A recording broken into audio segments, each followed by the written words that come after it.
It's great to finish at home. It's been a long, difficult season in a lot of aspects, but it's also been an awesome, rewarding, positive, fun season in areas that maybe nobody sees as much of. I love this team. I like every member of this team. The inner workings of who we are behind the scenes has been just a great experience here in 2012. And I've had a lot of football teams at various levels. And this group of guys I'll remember in toto for a very long time for their complete dedication to each other, how hard they are willing to play and how hard they're willing to try. We're not very effective on game day in terms of being able to produce what we're talking about, but our attitude makes it very worthwhile for our coaching staff to come to work every day and help these guys try to solve the mysteries and the inequities of the sport. So while it might appear to a lot of people that 2012 has been a rough one for us, especially for those seniors, I'm pretty dang proud of these guys and how hard they've played and how hard they try. And in the end, maybe that's the best barometer of a team that I've ever heard of. Has this been a unique experience for you? You have the one end where everyone sticks together, but the other end where, as you said, not effective on game day. Is that a unique experience for you? No, not really. I've done this a couple times before. I've taken over some pretty sad programs, and I know how long it takes.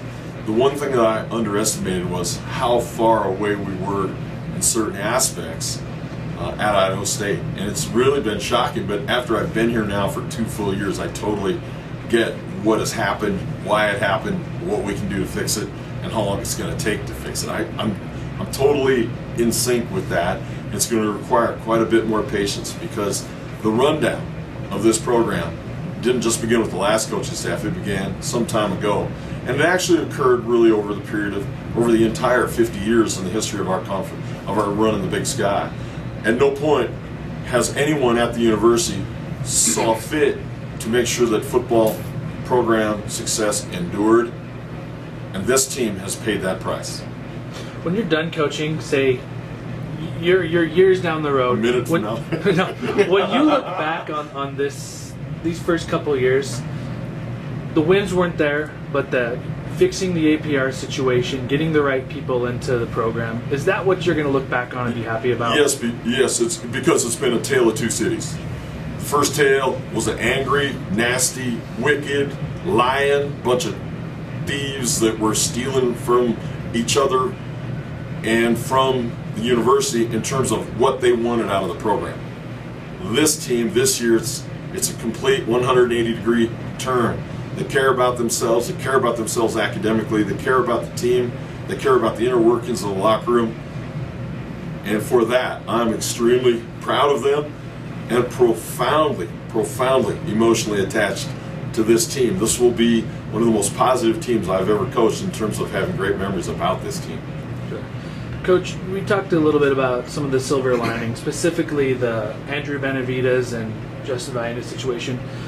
Talk about Roderick Rumble and his personal milestone that he reached this last weekend. Well, I don't know, in 50 years how many guys have played wide out here, and he's the best in terms of the production, the game day, survivability, the longevity, and he's really done it in the chorus of only 2 seasons. So hats off not only to Rod, but to a great tight end, Josh Hill, who came back from a kind of a rough year last year, even though he led the nation in receiving for all tight ends, to have a profound year here in 2012. He literally is the finest tight end, maybe, in conference history, and he certainly will be by the number of catches. His numbers will rival Alfred Papunu, who played quite a few years in the NFL.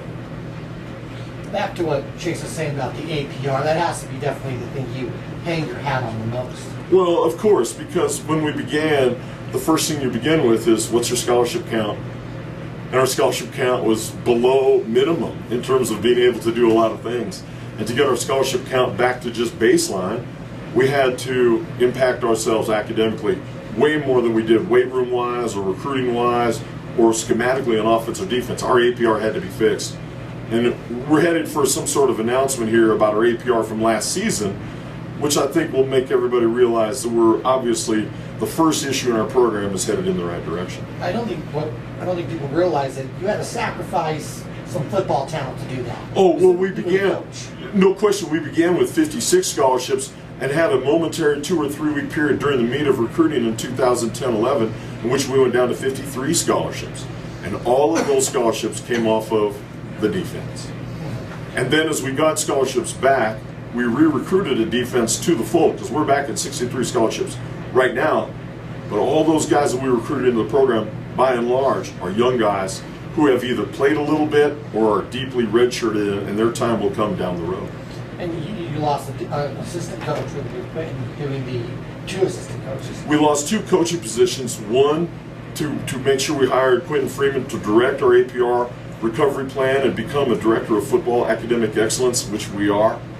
And of course, Tom Steiner became a director of operations / director of video operations, which replaced the departed Ryan Smaha, who went to Weber State. So we were actually operating without 2 full-time assistant coaches, just to make sure that the inner workings of our program are effectively run. And now that the APR is back up, will you consider bringing maybe back another defensive coach to help with the football side of things, or are you going to always keep? Yeah, we will make some substantial staff changes on the Sunday after the last game, just to make sure that we're more adequately prepared to coach ourselves a little bit better on defense, and we'll have an announcement next week.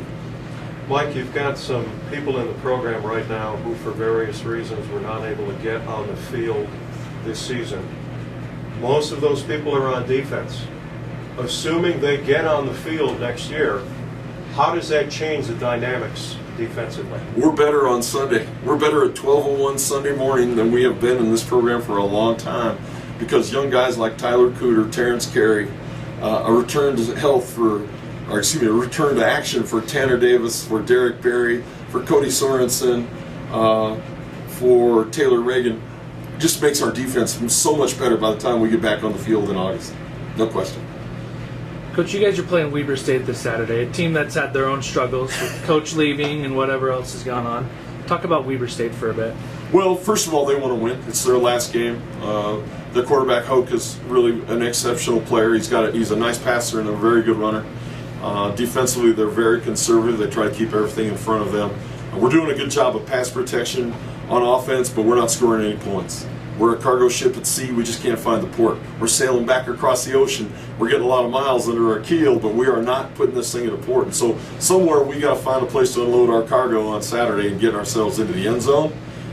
And offense or defensively, playing against an experienced, savvy quarterback like Hope is an immense challenge for a defense that's had historically as bad a numbers as you have ever been created in Big Sky Conference history. Yet a defense continues to try and strive to play better, led by a junior outside linebacker who last week had 24 tackles. So I'm proud of Trevor. He's a poster child for where guys can come in this program in terms of being a former walk-on and becoming a great player, and also being a great person and a great student. He's ably leading a bunch of guys who are very, very young and not very wet behind the ears. And are very wet behind the ears, and we'll just try to make sure that we do everything in our power to somehow get a lead. And we have not played defense here with a lead. Whether we give up a touchdown early or our offense fails to score points early, some sort of 2-score lead would be a welcome addition to our plate here in 2012. Mike, what's the overview on Weber from a basic offense, basic defensive standpoint? Offense, passing team, they like to use multiple formations, primarily 4 and 5 wide receiver sets, and let Mike run the ball in the middle. Their quarterback, they've got some talented wideouts who have caught the ball all over the place. They just have not been able to sustain drives offensively and defensively. Their numbers are poor, not like ours. Ours are god awful, but theirs are not very good. They haven't got great pressure on the quarterback. They have not been able to stop anybody really from throwing the ball. It's a matchup of 2 teams that have suffered similar fates. Their fate is a little different in that Coach McBride was retired, and of course Coach Smith came in, was only there to the end of January, and then he reached out back to Arkansas, and that left Jody Sears as their head coach. Coach Sears and I go way back, and it's a tough situation for their staff and their staff's families. Yet, I see a lot of good in what Weber State does every single week. They play hard. They don't hurt themselves with a lot of penalties. But they just have not been able to find the end zone and get leads and hold on to leads. So for us, it's a matter of playing a team that has a lot of similarities in terms of not being very good on defense, and a team that likes to throw the ball on offense. should be a fun fans game on Saturday. Just don't come expecting to see two teams that are lining up at Jostens for rings after the season. You talk more about those positive experiences that the casual fan probably hasn't witnessed. When, just to give you a quick example, 2 weeks ago, Mitch Beckstead ran right past the running back on a blitz, and they caught it for a first down and gained about 18 yards. And we sat with Mitch on the sideline and said, Mitch, you got the back on a blitz. And the next time he was presented with the same blitz and the same back, he covered the back, and Trevor Spence got a tackle. Wow. Last week, Kurt Carstetter, playing outside linebacker, as a true freshman, in his first career start, he comes out of coverage to tackle the quarterback, and we're on the sideline, and I whip my headset off and I go, Kurt, what do you have on a skiff? Seam, curl, flat. Yeah, what does it say there? Go get the quarterback. Oh, in fact, he went like this. Got it. I thought to myself, and he didn't make that mistake again later on in the ballgame, and Trevor got another sack. So there are instances within games in which our guys demonstrate they know exactly where they need to be on that particular play, on both offense and defense. And if they do it once, we have a reasonable expectation as a coach that they will do it again the next time. That's where the science of the sport and coaching, learning, teaching, and doing is failing us just a little bit. Once they show they've done it, we shouldn't have to recover that battle.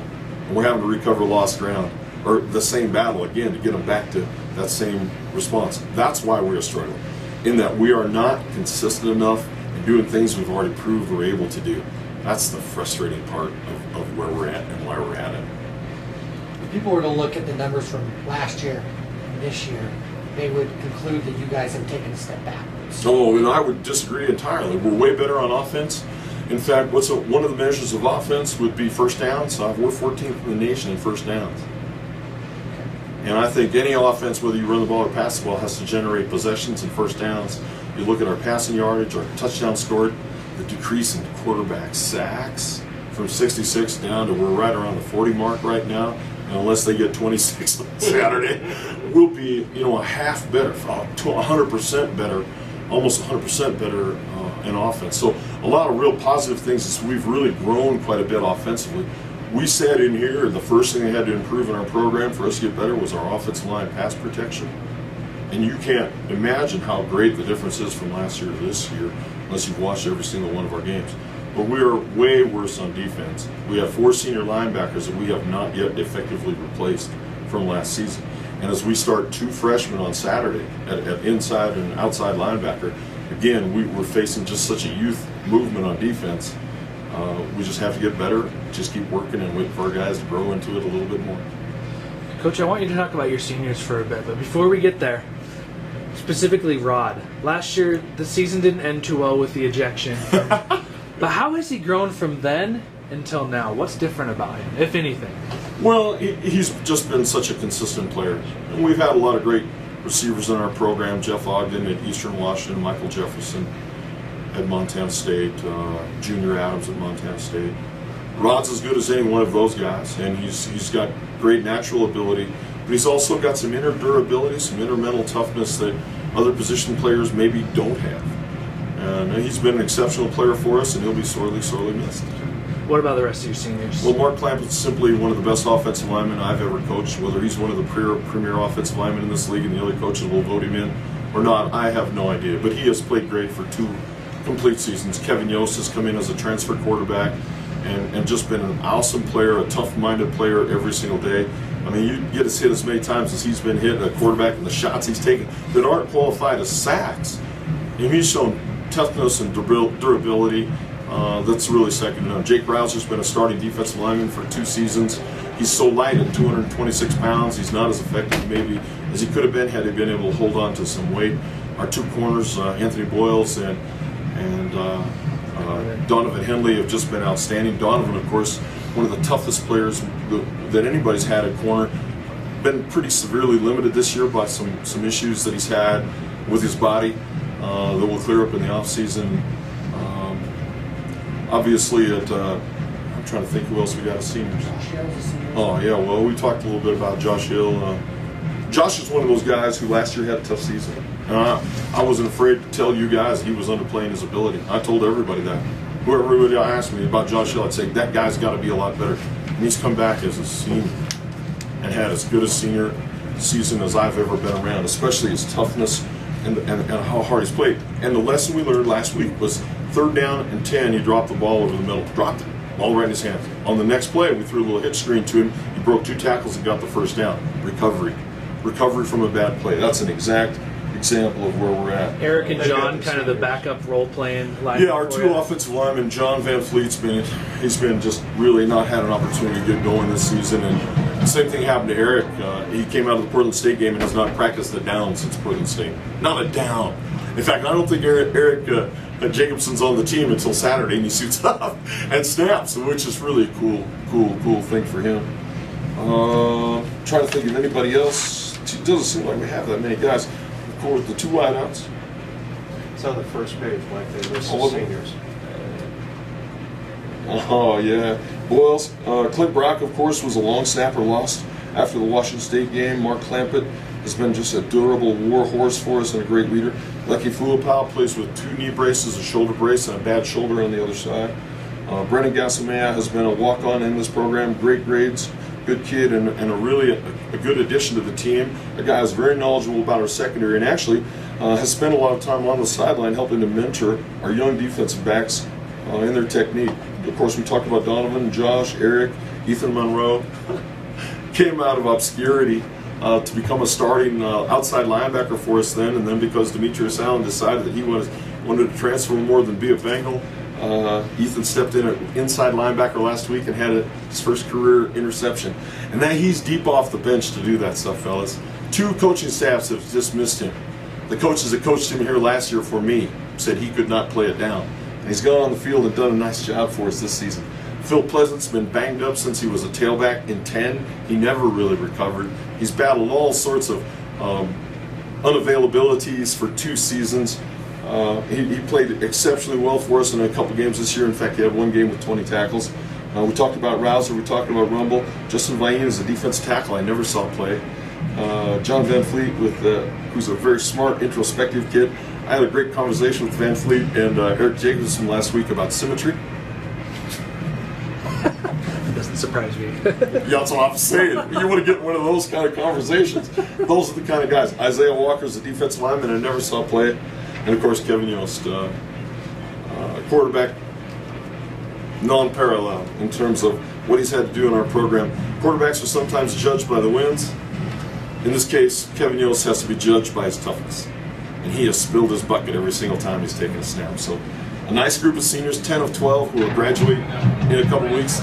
2 more, Clampett and I think Clampett and 1 more guy will graduate in May on schedule.